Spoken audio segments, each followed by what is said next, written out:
What would it look like if revival broke out in the Northeast? Would churches be overflowing on a Sunday? Would new believers be coming forward all the time? Would there be an increase in signs and wonders? I find it quite hard to actually imagine what proper revival would look like. Not just renewal of the church, but a real breaking out of the gospel across our region. And I think a big part of that is because as a Christian, it often feels like I'm swimming against the tide of culture and society. It can feel like we're just tinkering around on the edges and not making real significant change. It feels like we're exiles in a foreign land. But just because I can't imagine what revival would look like, I'm not going to let that stop me going after it. My heart burns for a move of God in our region so powerfully that culture and society are radically changed. My longing is to see the fire of revival light up in our region like it has before. For the church to be filled again with new believers, too many than we can possibly cope with or know what to do with. God has done it before and He can do it again. So as a result of what God has been saying to us, I'm excited to say that in September I'll be starting a new site at Life Vineyard, which will specifically be focused on creating space for God's presence and spiritual awakening. I want to contend for revival in our time and our day.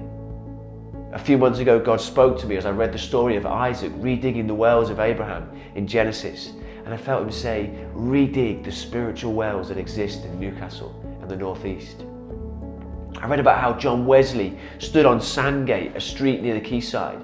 He began to sing and preach, and 1,500 people gathered around him. He would go on to visit 50 times, and large parts of the city centre that we know were built and formed by Methodists, God-fearing people as a result. I went to Pilgrim Street, which gets its name from the Christian pilgrims that were visiting Newcastle, and up to Jesmond, which means the Mound of Jesus, to St Mary's Chapel, where many of those pilgrims were going because of God's presence was manifesting itself there. God has done it before and He can do it again, and I want to play my part in that happening.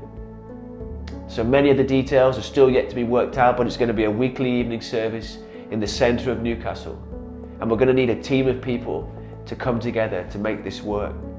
Unlike the sites we've done before, we're not going to send a team of people from one of those sites to start this new one. Our 3 sites work really well, but they all rely on the teams they have. So this is going to be something brand new, but we're going to need people to come.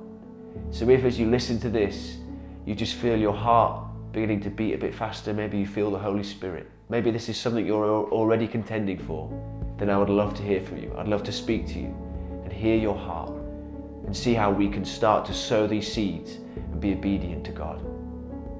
A few thousand years ago, the prophet Habakkuk wrote these words, "Lord, I have heard of your fame. I stand in awe of your deeds. Do them again in our day. In our time, make them known."